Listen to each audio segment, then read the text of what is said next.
Magandang araw mga mag-aaral, narito tayo upang magkaroon ng kaalaman at pagkatuto sa asignaturang Edukasyon sa Pagpapakatao Siyam, tungkol sa Module 8, mga hakbang tungo sa kalidad o kagalingan sa paggawa, para sa ikatlong linggo ng ikatlong markahan. Pagkatapos ng araling ito, ang mga mag-aaral ay inaasahan: A. Na isa-isa ang mga hakbang na maaring makatulong upang magkaroon ng kalidad o kagalingan sa paggawa ng isang gawain o produkto kasama ng pamamahala sa oras na ginugol dito. B. Napapahalagahan ang mga hakbang sa pagkakaroon ng kalidad o kagalingan sa paggawa sa pamamagitan ng mga gawain o produkto na makakatulong sa ikabubuti ng kapwa. At letter C, nakagagawa ng mga makabuluhang gawain o produkto sa tulong ng mga hakbang sa pagkakaroon ng kalidad o kagalingan sa paggawa. Para po sa ating paunang pagsubok, panuto, bilugan ang titik ng tamang kasagutan. 1. Alin sa mga sumusunod na yugto ng pagkatuto o hakbang ang tinutukoy kung kailangan dapat na malinaw ang tunguhin o goal at mga inaasahang kalalabasan o expected outcomes ng proyekto?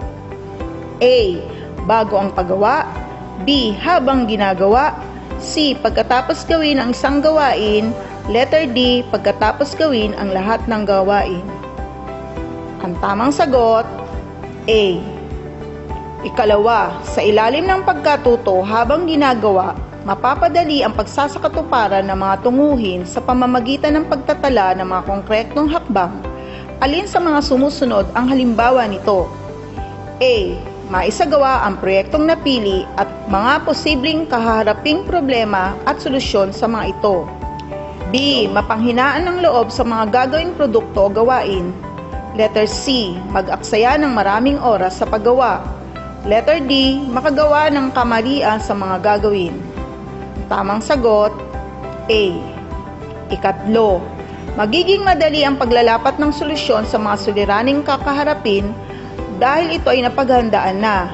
Alin sa mga sumusunod ang katangian ang iyong pinapakita? A. Likas ka lang na magaling at mahusay. B. Gumagawa ka ng panlalamang sa iyong kapwa.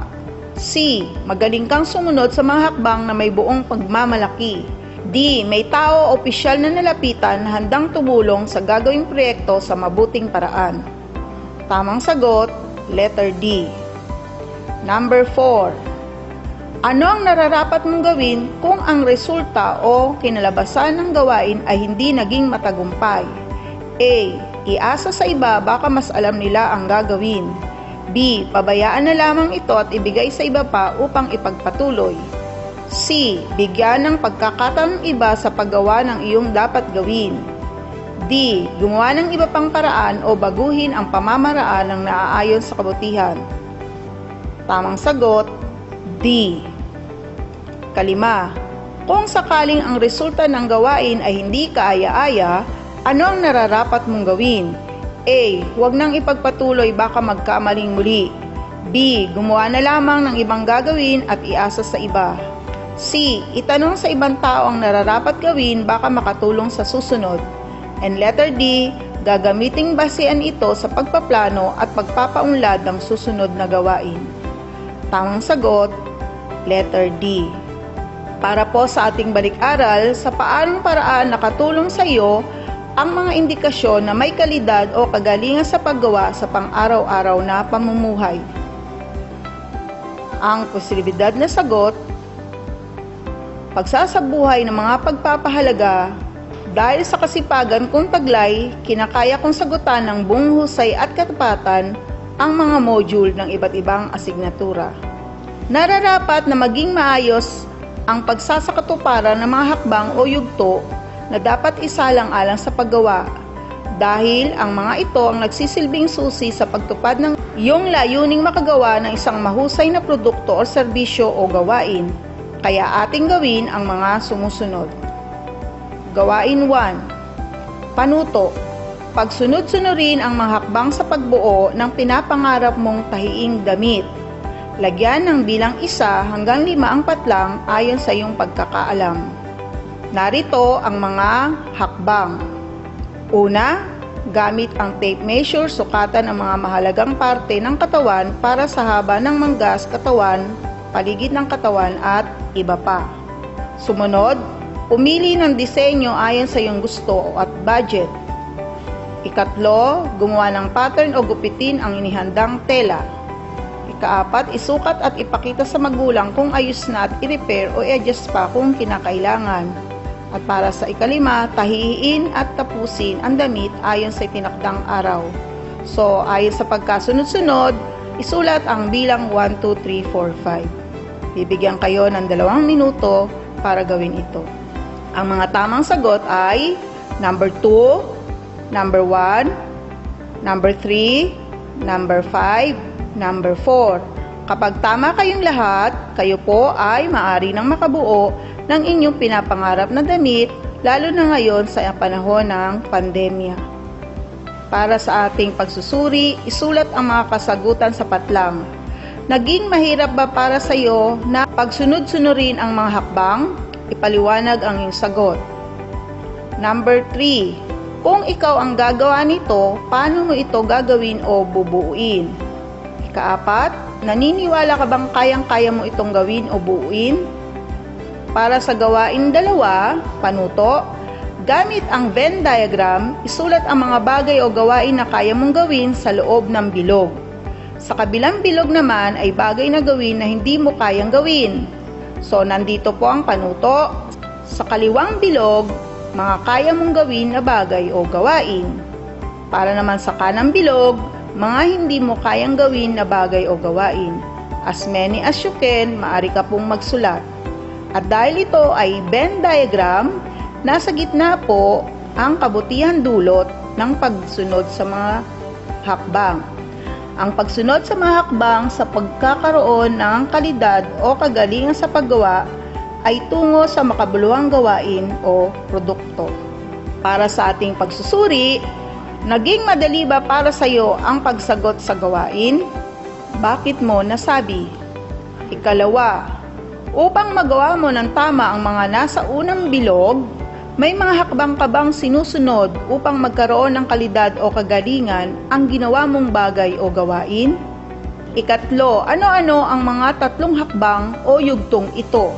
Para po sa gawain 3, panuto, lagyan ng puso ang patlang ng mga larawan na nagpapakita ng pagsunod sa mga hakbang o yugto tungo sa kagalingan sa paggawa. Iguhit naman ang dahon kung hindi nagpapakita ang mga larawan.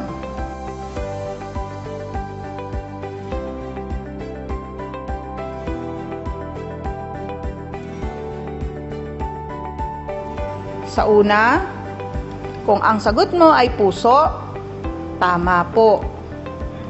Kung sa ikalawa, ang sagot mo ay dahon, tama din po. Para po sa ikatlo na larawan, kung ang sagot mo ay puso, tama din po. Ikaapat na larawan, kung ang sagot mo ay puso, ikaw din po ay tama. At syempre, para po sa ikalimang larawan, kung ang sagot mo ay dahon, ikaw po ay tama. So, lahat ng nasa puso, ang sagot ay mga magagandang gawain, samantalang sa dahon naman ay mga hindi nagpapakita ng pagkakaroon ng kalidad sa paggawa. Pagsusuri, ano ang natutunan mo sa pagsagot sa gawaing ito? Ikalawa, bakit nararapat isabuhay ang mga larawan na nilagyan mo ng puso sa patlang? Para sa aralin sa araw na ito, ayon sa pahayag ni E. Morato Jr. noong taong 2007, mahalaga rin ang mga kasanayan sa pagkatuto na may 3 yugto o hakbang na nagsisilbing susi sa pagtupad ng iyong layuning makagawa ng isang mahusay na produkto o serbisyo. Ang kagalingan sa paggawa ay nasusukat ayon sa maayos na pagsasakatuparan ng mga hakbang na dapat isalang-alang sa paggawa. Unang yugto, hakbang, pagkatuto bago ang paggawa. Tumutukoy ito sa yugto ng paggawa ng plano na gabay sa pagbuo ng isang gawain o produkto. Ano-ano ang mga nasa ilalim nito? Una, pagbuo ng mga layunin. Ikalawa, paglalarawan ng indikasyon ng mga inaasahang kalalabasan o outcomes. Ikatlo, pagbuo ng mga angkop na konsepto na nagpapaliwanag sa gawain. Ikaapat, pagtukay sa paraan ng estratehiya sa paggawa batay sa konseptong binuo. 5. Paghahanda ng mga kagamitang gagamitin. 6. Pagtukay sa mga tutulong sa pagsasagawa ng gawain. Number 7. Pagtakda ng kakailanganing panahon upang isagawa ang gawain. Ikalawang yugto, pagkatuto habang ginagawa. Ito ang yugto sa pagkilala sa iba't ibang estratehiyang maaring gamitin upang mapadali ang pagsasakatuparan ng mga tunguhin sa pamamagitan ng pagtatala ng mga konkretong hakbang upang maisagawa ang mga proyektong napili at posibleng kakaharaping problema at solusyon ng mga ito. Ikatlong yugto, pagkatuto pagkatapos gawin ang isang bagay. Ito ay yugto ng pagtataya sa naging resulta o kinalabasan ng gawain. Nalalaman mo ang mga kilos at pasya na dapat panatilihin at baguhin. Mga pagsasanay. Unang pagsasanay, panuto. Alin sa mga yugto o hakbang ang tinutukoy sa mga sumusunod na pahayag? Isulat ang pananda para sa bawat yugto o hakbang sa bawat patlang. Para po sa araw, pagkatuto bago ang paggawa. Para po sa bituin, pagkatuto habang ginagawa. Para po sa buwan, pagkatuto pagkatapos gawin ang isang gawain. Una, ito ay yugto ng pagtataya sa naging resulta o kinalabasan ng gawain. Ikalawa, binubuo ito ng mga kasanayan sa pagbuo ng mga layunin, paraan o estratehiya at mga kagamitang gagamitin. Ikatlo, pagkilala sa iba't ibang estratehiyang maaring gamitin upang mapadali ang pagsasakatuparan ng mga tunguhin. Ikaapat, sa yugtong ito, nalalaman ng mga kilos at pasya na dapat panatilihin at baguhin. Ikalima, tumutukoy ito sa yugto sa paggawa ng plano na gabay sa pagbuo ng isang gawain o produkto. Ito po ang mga tamang kasagutan. Para po sa una, buwan o moon, pagkatuto pagkatapos gawin ang isang gawain. Ikalawa, araw o sun, pagkatuto bago ang paggawa. Ikatlo, bituin o star, pagkatuto habang ginagawa. Ikaapat, buwan o moon, pagkatuto pagkatapos gawin ang isang gawain. At ikalima, araw o sun, pagkatuto bago ang paggawa. Inaasahan ko na tama po ang inyong mga kasagutan. Para po sa pagsusuri, bakit mahalaga na mayroong susundin na yugto o hakbang para sa kasanayan sa pagkatuto? Nararapat upang mapadali ang ating paggawa. Ikalawa, paano maaring makatulong sa iyo ang mga yugto o hakbang lalo na sa panahon ng pandemya o sa iyong online classes? Dahil dito, ang anumang gawain ay napapadali at nadali pong pagplanuhan. Pagsasanay ikalawa, panuto, isulat sa patlang ang fact kung ang pangusap ay tama at bluff kung mali. Number 1, ang mga sagot sa mas organisadong palatanungan o questionnaire ang batayan nila sa paggawa at batayan sa gagawing proyekto na tutugon sa kanilang mga pangangailangan. Kung ang iyong sagot ay fact, ikaw po ay tama. Ikalawa, kung sakaling ang resulta ng gawain ay hindi kaaya-aya, huwag itong gamiting basihan sa pagpaplano at pagpapaunlad ng susunod na gawain. Kung ang sagot mo ay bluff, ikaw po ay tama. Ikatlo, ang mga yugto o hakbang na ito ang nagsisilbing susi sa pagtupad ng iyong layuning makagawa ng isang mahusay na produkto o serbisyo. Kung ang iyong sagot ay fact, ikaw po ay tama. Ikaapat, sa pamamagitan ng pagtatala ng mga konkretong hakbang, may sasagawa ang mga proyektong napili at posibleng kaharaping problema at solusyon sa mga ito. Kung ang sagot mo ay fact, ikaw po ay tama. Kalima, ang mga kasanayan sa pagbuo ng mga layunin at pagtatakda ng kakailanganing gawain ay nasa ilalim ng yugto o hakbang na pagkatuto pagkatapos gawin ang isang gawain. Ang tamang sagot ay bluff. Pagsusuri. Una, bakit nararapat sumunod sa mga hakbang tungo sa kalidad o kagalingan sa paggawa upang mapadali po ang ating paggawa? Ikalawa, ipaliwanag ang pahayag. Ang kagalingan sa paggawa ay nasusukat ayon sa maayos na pagsasakatuparan ng mga hakbang na dapat isaalang-alang sa paggawa. Sa pamamagitan ng pagsunod sa mga hakbang, makakagawa tayo ng mga kagamitan o produkto para magkaroon ito ng kagalingan sa paggawa. Para sa ikatlong pagsasanay, bilang tunay na natutunan mo ang mahalagang konsepto sa module na ito, isabuhay mo ang mga ito. Panuto, gawin ang mga sumusunod, maaring palitan ang nasa halimbawa. Ngayong panahon ng pandemya, mag-isip ng napapanahong gawain o produkto na maaari mong likhain gamit ang tatlong yugto sa kasanayan sa pagkatuto. Ikalawa, sundin ang mga yugto o hakbang tungo sa kalidad o kagalingan sa paggawa. Ikatlo, ipaalam sa magulang ang mga gagawin. At ikaapat, sagutin ang mga tanong. Ang binigay kong halimbawa ay pagtatanim ng mga pinatayong buto mula sa gulay na binigay ng barangay o ayuda mula sa barangay. Maaari po itong palitan ng mga halimbawa basta't nandun po ang mga hakbang. Pagkatuto bago ang paggawa.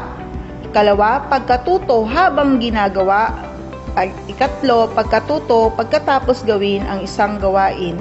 Para po sa ating pagsusuri, anong natutunan mo sa karanasan mo sa gawaing ito? Ikalawa, paano ito maaring makatulong sa pang-araw-araw na pamumuhay?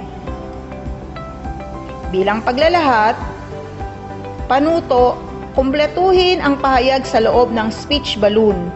Sulat ang iyong pahayag sa loob na ito. Para sa una, sa araling ito, natutunan ko na.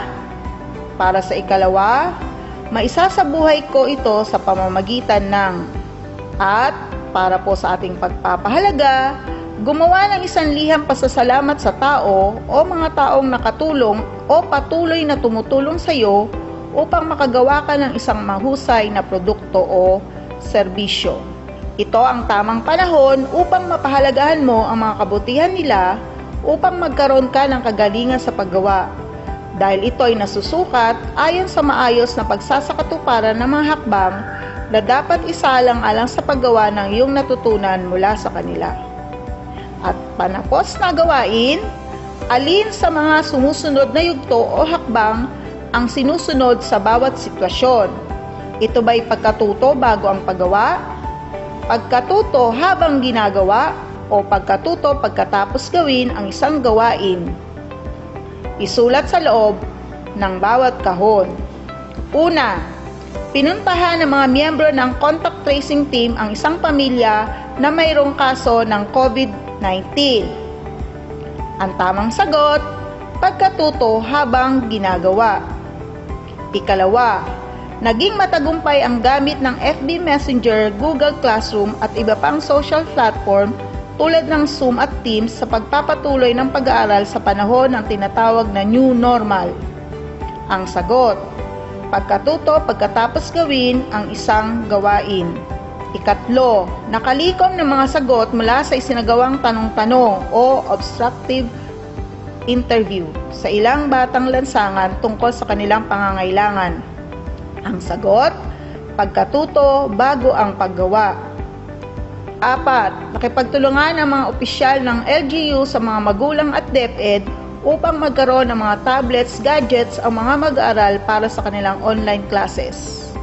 Tamang sagot, pagkatuto habang ginagawa. At ang ikalima, ang pondo mula sa Bayanihan Act 1 ay hindi naging sapat para sa mga programa ng pamahalaan. Kaya pinagpatuloy ang pagtulong sa pamamagitan ng pag-aproba ng Bayanihan Act 2 o ang To Recover as One Act. Ang tamang sagot, pagkatuto pagkatapos gawin ang isang gawain. Inaasahan ko ng ating mga aralin at pagsasanay ay nakatulong at ito po ay ating maisasabuhay para sa ating pang-araw-araw na pamumuhay. Salamat at paalam na po. God bless us always.